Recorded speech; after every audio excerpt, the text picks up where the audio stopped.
Hi, Hello. everybody. Good morning. Welcome to Tuesday Talks. Hello. Hello. Here we are. Here we are. We're here. You're welcome. We're here.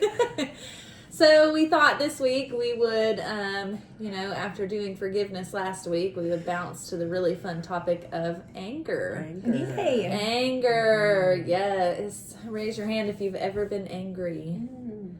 Yes. I'm gonna raise two of them. Two of them, yes. And a foot, probably. Yes.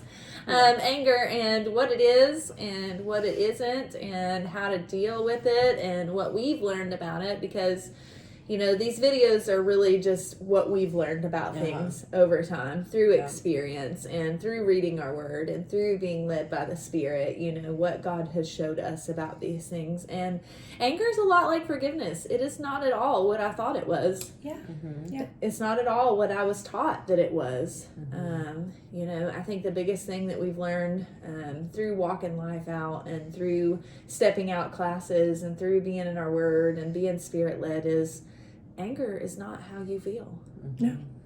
Anger is how you're dealing with how you feel. Yes. It's a secondary emotion. Yes, Yes. it is a fruit emotion. And Yes. so many people trying to deal with their anger are just pulling the apples off the tree and never actually cutting the tree down, Mm-hmm. right? Yeah, I think that anger is definitely one of those things where you can watch other people's mistakes and actually not learn anything from them. Yes. Like you can hide it in your heart and up here, but you actually have to practice it and Yes. in the moment it's something you have to learn Yes. And you have to walk out and you have to do. and figure out how to dig up the roots. Mm-hmm. Because you can pull the grass up all you want to, but unless you get in there and you pull out the root, then it's going to keep growing back. So. It's going to keep growing back, yes. And Yeah. you can't do it alone. You can't do it alone. You can't dig up your roots by yourself. No, you have to have trusted people because Mm-hmm. the Lord says you can be angry, just don't sin in your anger. And the way to not sin in your anger is to take it to trusted people and God first and express. What do I need to do to find out what is causing this? What is this? Because this is what I look like trying to dig up the roots on my own, right? I'm like, I don't see any more roots here. It looks totally covered. Everything's gone. I think I'm fine. I'm so right. You are so wrong. Yes. I don't see any more roots. I got them all out. Everything's good. It's got to be good. And you know what Brittany and Sheena say? Hey, Audrey, you're stumbling over your roots over there. Yeah. What do And you I also think, anger, it can be used for good and bad. It's just like fire, Yes. Fire can be for good and for warmth and for food and for, all of those things. And it can also be for bad and destruction. It's the same thing Yes. with anger, That's really good. Anger can go towards standing for our beliefs in good ways, and it also can go towards destruction to ourselves and others around us. It's still even the same concept of forgiveness and with the paint, the paint, I mean, it goes on, it will spill to other people around you. If you found out, it's like, they have these sayings like you vibe with other people. Okay, well, Don't ever say that again.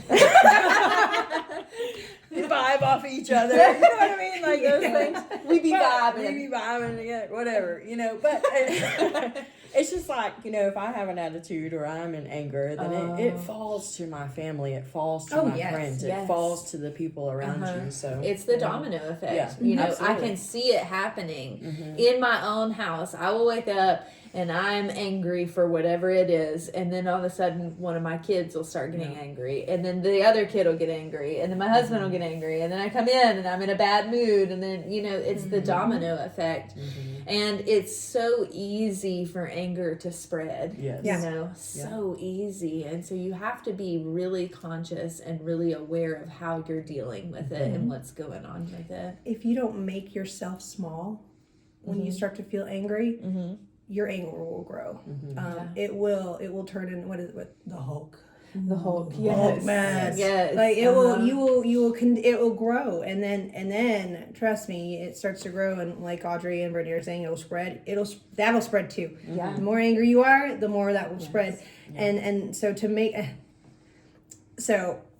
I don't think there is any woman in the world that's born meek. I think Yes. we have to be trained in that. we have to express ourselves, and we want to be heard, and we want to be understood, and there's nothing wrong with those things, but if you're not meek, then you're probably pushing a man's buttons or another woman's. Yes.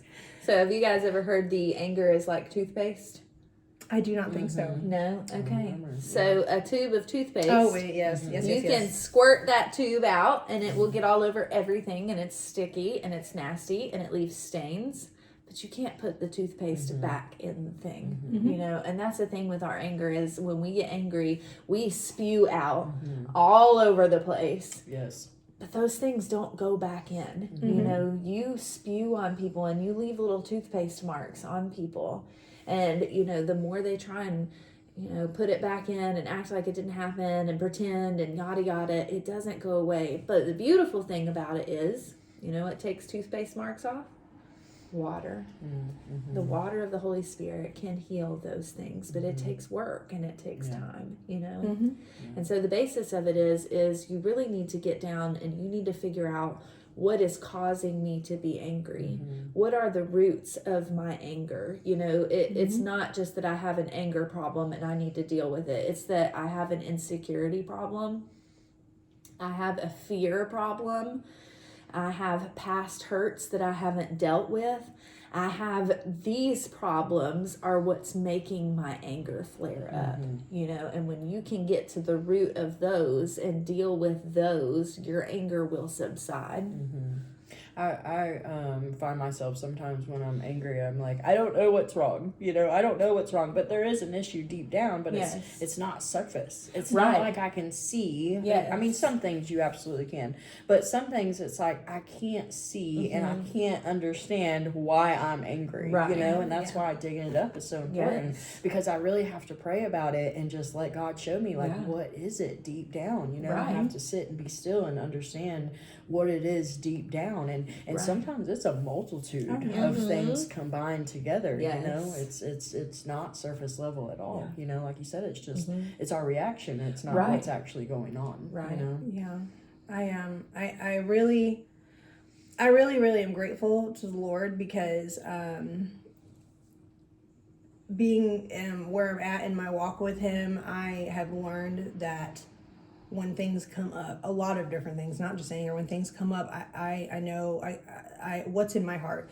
What is in my heart, and is this something that is going to be one of those pruning, refining sessions where it's going to be like weeks or months and tears and all the things that God's going to pull out, or is this something that I haven't caught yet and that God's showing it to me? And so I'm really glad with those because with the knowledge of that now, and when God will stop me because I have got to be quiet. I have got to keep my mouth shut. The things that roll through my mind, I'm still held accountable for the thoughts that I have too. So the words I don't need to speak necessarily in certain situations because, like Brittany said, even if I know or don't know why I feel the way I do, I have got to reflect later because there's a lot of times when you start to get those angry emotions, it's really easy to feel like you're right. It's really easy to feel like you're being attacked or that justified in all the different things and you probably aren't. And so it's best to really reflect with the Lord and see. And you know, I've also learned a lot too that if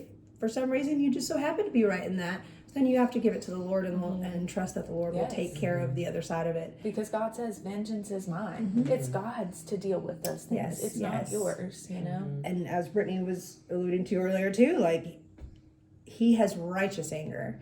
He is wrathful with righteousness. Like, He knows He is the worthy judge. He is the righteous judge. So we are not. So I think, you know, if you have anger problems, one of the first places to look is, are you insecure? Yes. When your anger, yes, when your anger is flaring up, is it in a moment where you feel insecure? What has triggered you? What has triggered you? You know, the main ones that I see whenever I'm counseling people through anger is fear and insecurity. Those are the two main things that I see in counseling people that lead to anger problems. You know, and it happens so quick, and you've trained your mind so fast that you don't see it anymore. But if you really boil it down, you know, let's say you and Susie Q are in a situation, right? And Susie Q does something and it makes you really, really, really mad. And you blow up on Susie Q and you get toothpaste all over her. And you go and you sit down. That sounds terrible. And you go and you sit down and you really try and evaluate it. And if you can boil it down to what happened in that moment, you know, there's this thing called the antecedent. I can't remember what it is, but it's like what happened before, what was the behavior, and what was the consequence of it. And if you can look and say what happened before, well, Susie Q picked something up that I told her not to pick up. Let's just say situation, you know. If you can boil that down, why did it make you angry that she picked it up? Well, because I told her not to. Well, why does it make her angry? Why does it make you angry that she did what you told her not to do? Well, because she wasn't listening to me. Well, why does it make you angry that she's not listening to you? Because she's not hearing what I'm saying. There it is. You feel like you're not being heard. Where in your past have you felt like you're not being heard? Where in your past have you felt not heard? Well, I don't think I've ever felt heard. I think I've always felt that way. Okay, well, let's boil it down. What's the first time you can remember not being heard? And you start peeling this thing back and peeling it back and peeling it back. And then you realize, oh, you know what? In my childhood, yada, yada happened and so forth. And then you heal that. It's not even so much about Susie in front of you not listening to you. It's about the fact that you feel insecure because you're not feeling heard. It's about the fact that something happened in your childhood where somebody didn't hear you or you felt left out or whatever. And that thing is still in you and it's bothering that, right? And you have to take it back and heal those things because a lot of your anger is coming from unforgiveness and unresolved hurt.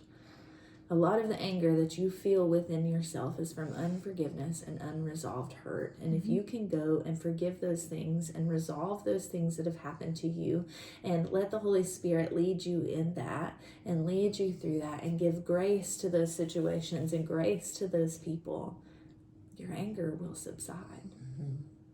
Before working through anything, you've spent a lot of time telling yourself that it's not your, you know, like you're hurt or you're justified or you're right. Or making, you know, because that's what we do. It's we normalize things, right? So you'll find a way to normalize it, and so you've done that your whole life. Right. So that's the first thing you're gonna do.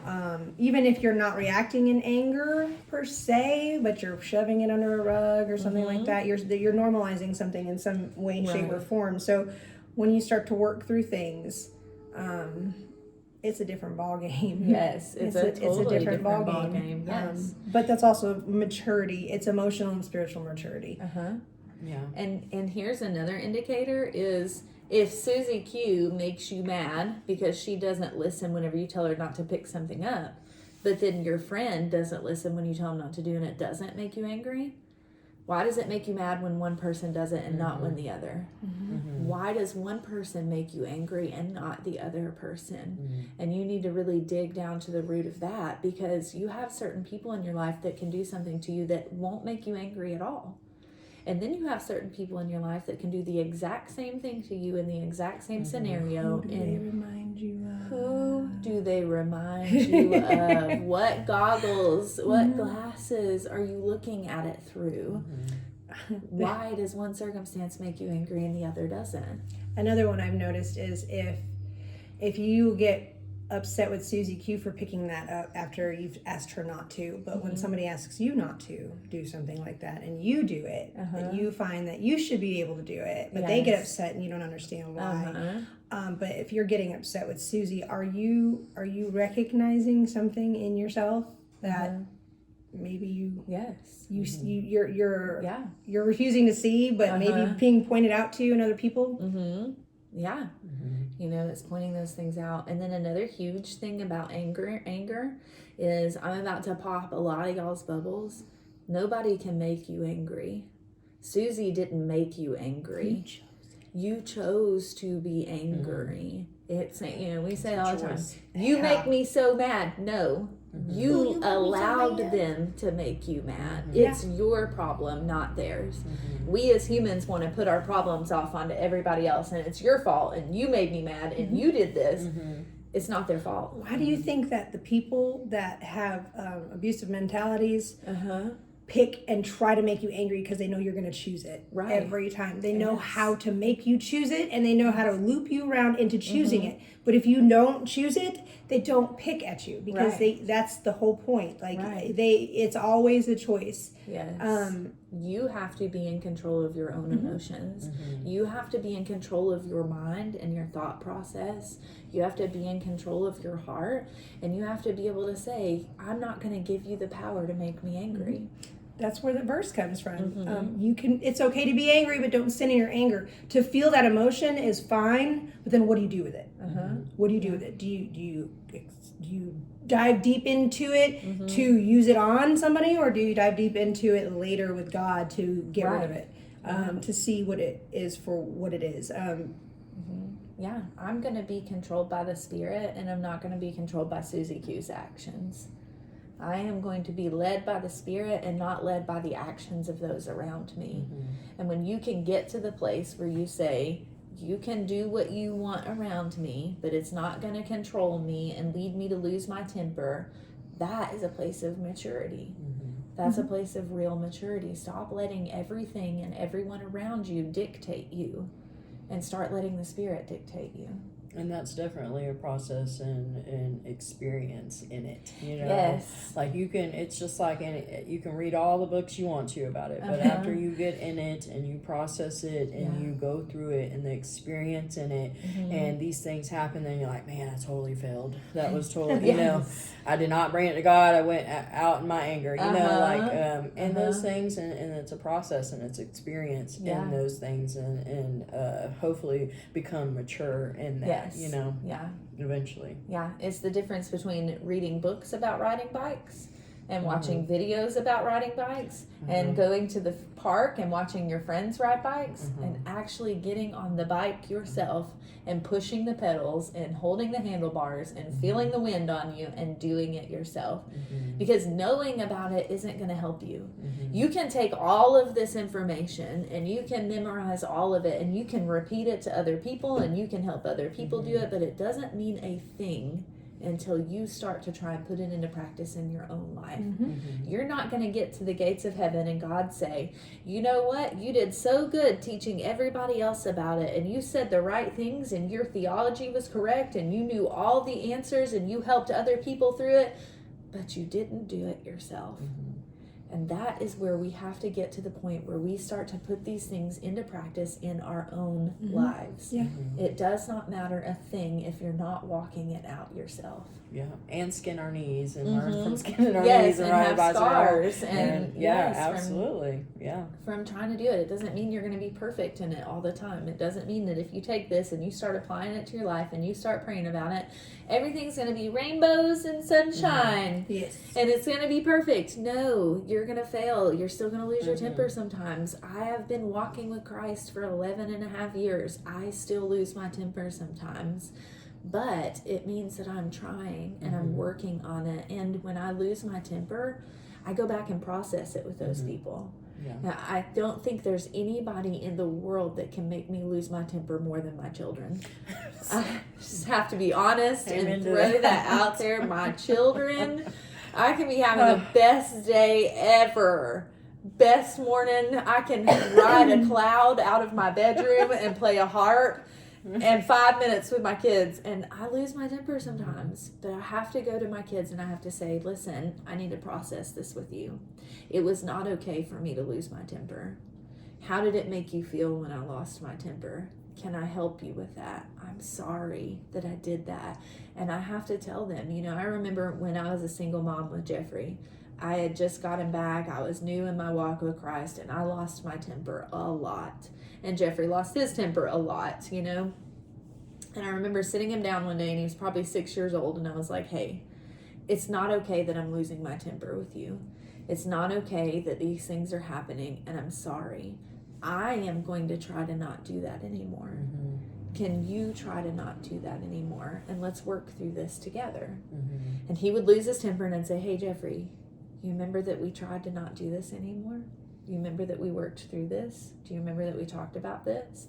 And I would lose my temper and he'd say, Mommy, you remember that we're not doing this anymore? You know, and it's just that accountability of saying I'm sorry 100 times doesn't help. It doesn't help if I keep doing it and I keep apologizing and keep doing it and keep apologizing, because eventually your apologies mean nothing. They lose their value. That whole thing of, if you throw a plate on the floor and it breaks, say I'm sorry. Does it go back together? No, it doesn't. I remember when I was a kid, my mom and I did something similar. We had a tumultuous relationship where we fought all the time. Yes. We were coming out of the years of spanking and into the years of like, how does my mother handle me without spanking me? And the spanking had made moms and daughters, right? Yes. So we came to this thing. I remember I had a friend. Her name was Jennifer. Her mom and her had a really good relationship. I spent the night at their house one night, and I was envious of that. And so I remember my mom and I sat down and we made a deal. And it was the best deal ever. It really was. It helped our relationship tremendously after that. We decided that when we got into a little argument about something, it didn't matter who was right or who was wrong, that one of us would stop and say, look, I'm sorry. And as soon as somebody did that, whoever it was that stopped it, the other person would say, I'm sorry too. Yeah. And that's what we did, and it changed our entire relationship. It did not take very long before we no longer were arguing like that. Yeah. It's amazing how something that simple, because really in those, when you're expressing anger in that way, nobody's right anymore. No, nobody is. So that it's beautiful that you said that about you and Jeffrey, because that is doing something like that, and that accountability, no matter the age of what you are, who you are, it balances the scales a lot. And it does help to remove some of that, because there's a reason behind the anger. There always is. And you have to, put action behind your I'm sorry. You have to put action to it. You have to say, I'm sorry. Now let's do something about it. Now let me try and work through it, and it still happens. Jeffrey will lose his temper and then I lose my temper and then we're both just yelling and it's no good. But then like last night, he lost his temper and he was starting to have a behavior, and I was like, hey, let's sit down and talk. Why are you losing your temper right now? What's going on? What are you feeling? Can we talk about this? And it pulled him out of it like no other. Because you made him feel heard. Right. That's that thing. That's that thing. But anger is like anger in me can be fire and anger in you can be gasoline. And when we throw our anger together, it just burns us both and burns everything around it. And then we just get more mad. And then I'm mad that you're mad. And then you're mad that I'm mad. And then I'm yelling at you because you're yelling at me. And then you're yelling at me because I'm yelling at you. And then we're just mad and everybody's mad and it keeps breeding more anger. So let's make it clear that we are fleshly human beings. And even with maturity, those things can happen. So the right thing to do and to learn is to go, listen, we are not communicating right now. We need to just stop. Yes. Let's walk away and we'll come back to this. Pause. I've heard of couples that do something where one of them was like, pause. Yes. And that means we will continue this later, and nobody says anything, everybody just stops. Yes. And then but you have to come back. You have to come back and deal with it. You have to process through it. You cannot just put on the Band-Aid and put on the mask and say, oh, you know what? We are angry and we yelled at each other and called each other names yesterday, but everything's so good now and I'm fine with it. And yay. Yeah, me and Derek will come back to each other after, a while, and sometimes it's still heated and it's still in our throat, and then we realize it, and then we're like, all right, we can't do this right now. Not yet, we gotta come yet. back. But we actually do come back and have to talk about it and say, this is how you made me feel, and this is how I felt, and maybe this is how I took this, and this is how, and process through all of that and talk it out and get it out, and then that's move maturity. forward, Give each other space too, because you also have to allow people to express express how they felt to you and be able to accept it even if you don't agree with it. Yes. Because they Yes. felt that way. So they have to, in a sense, be validated. They have to be able to express how they felt, and you have to be able to express how you felt. And you have to give each other that equal respect. Yeah. And then, okay, so what do we do in this now from this point? How do we not make each other feel that way? What do we do? What you know, plan can we put in Right. place to Yeah. make this not happen again? That's you know? what me and Derek do. He's like, moving forward, and of course we're not perfect at anything, Right. but Yes. moving forward, I need you to tell me this before Yes. this, right type before thing. we get to that point. Yeah, and I also think like holding anger in is such a Oh my big gosh. deal too. Like Yes. that's so dangerous, and being like everything's okay and I'm totally fine, but inside, because it turns into bitterness. Yes. And then there's just a whole nother root. It's a whole, And bitterness breeds more anger. and And that's unforgiveness breeds more anger. You Yeah. know, that's why the enemy wants you to hold your anger in and not talk about it and not forgive and not walk through these things, is because it will breed more anger. Let me just say, from a point of view of somebody that is definitely a person that just holds it inside and puts a smile on her face,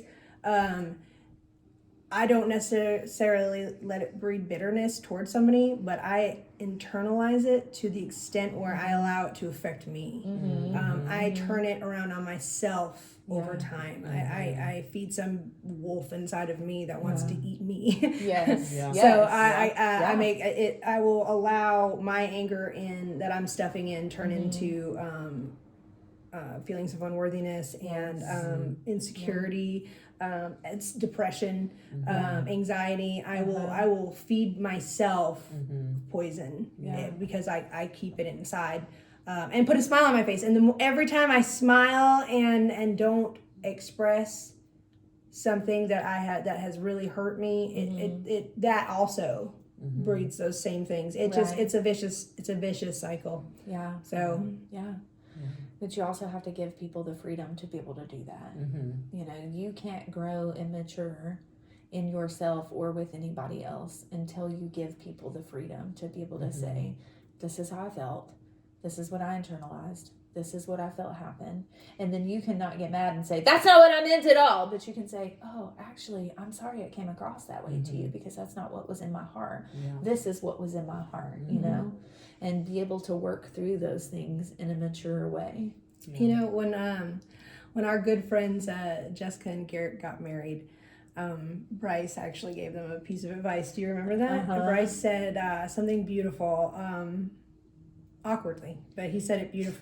Something beautiful about in marriage, you have to understand that people aren't what's the word he used? Not vicious, but That like they're not malicious. They're not malicious. Like they're not necessarily. Sometimes a lot of the times, especially in marriage or when you're with your children or you're really good friends or anything like that, people aren't trying to hurt you.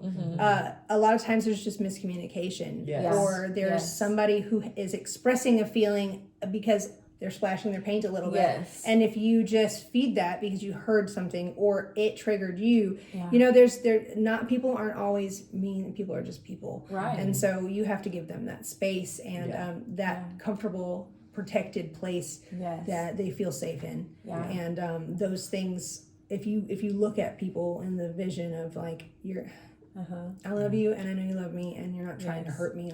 Let's see what's going on. Yeah. And I think, go ahead. I was just saying, like, I'm totally a processor, you know, like things I hold in and I have to process them before I can say them and let them out, you know? So it's, I have to process these things before I can speak about them or allow them to come out, you know? So I have a question. So if you need to process something and somebody pushes you to respond, what happens? It comes out everywhere. Like my things that are not there come out. Things that are actually not in my heart come out. Things of confusion comes out. Well, that's what I was going to say. Like, I'm an internal processor. If someone pushes me to process and I'm not ready, I'll give you an answer that's actually not the answer. Yeah, right. And I don't know in the moment. I'm like, maybe it's this. I don't know. And then you're sitting here trying to deal with me with something that's not there. not even I gotta process outwardly. So if you're not ready or able to listen to me go through 7 different things out loud Yes. and not take any of them seriously until I've worked through it, don't Uh-huh. listen to me. I have to go. I will talk to myself. I'll go in the other room and Yes, I will talk myself verbalize through it. out loud. But I do the Uh-huh. same thing if I'm. I just want to know if I'm the only one. No. If somebody No, not at pushes all. me, well, I need to.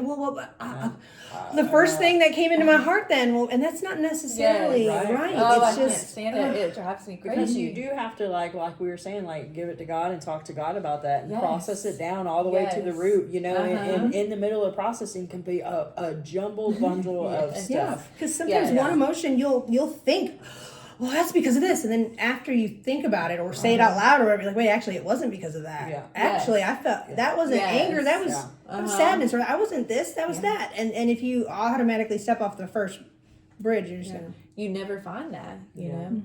And then the last thing I want to say is, you know, if you are struggling with anger and you're really listening to this video and you're like, hey, I don't have insecurity. It doesn't make me feel insecure. It doesn't make me feel afraid. It doesn't make me feel whatever. Then look in your life, because you probably have a place of unforgiveness. Probably somewhere in your life, someone has hurt you and you have not forgiven them. And you are angry with the people around you because you're really angry with that person. And you need to walk through the process of forgiveness there. And I promise you, when you take that weight off of your shoulders, the anger will subside. It will. If you're not dealing with some things of not feeling heard or insecurity or, you know, fear or whatever it is, you have some unforgiveness somewhere. And until you deal with that unforgiveness, you're not going to be healthy. You know, the Bible says that you can't have salt water and fresh water come from the same spring. And if you have unforgiveness and bitterness flowing from your spring, you don't have fresh water. And you need to get that salt out because you're a little salty. You need to get that salt out so that you can have a fresh spring and you can start refreshing the people around you. Yes. Yeah. Yes. That's good. Yes. Yes. All right. Well, There's anger. yes. I hope you're not angry anymore. You're welcome. Yeah. Oh, and also, if you are looking for some resources, Stepping Out has an anger management class. Yes. They are great. So Yeah. I suggest calling them, seeing if you can get in there, Yes. or you know. And it's not just a class that you go and take and absorb some information. It's really people that will walk you through this and help you find those things and help you find freedom. And they're just a great resource of people that will not just throw information at you, but walk with you through it and help it. You know, if you're sitting there watching this video and you're like, well, that's great, but I don't have a Brittany and Sheena to help me process through this, go to Stepping Out. Yes. They will be your Brittany and Sheena. Yeah. They They will also- help you. They also have a class called APT, which will help you. Stands for Automatic Positive Thinking, and it will help you to. When you're in those moments and you don't know what to do and you're getting angry, it'll help you think of the most outrageous ways. But it is Yes. good. It's a good way to retrain your brain. yes, to flip that switch. Yes. Put new paths in there. Yeah. All right, guys. I hope this helped. See you in 2 weeks. Bye.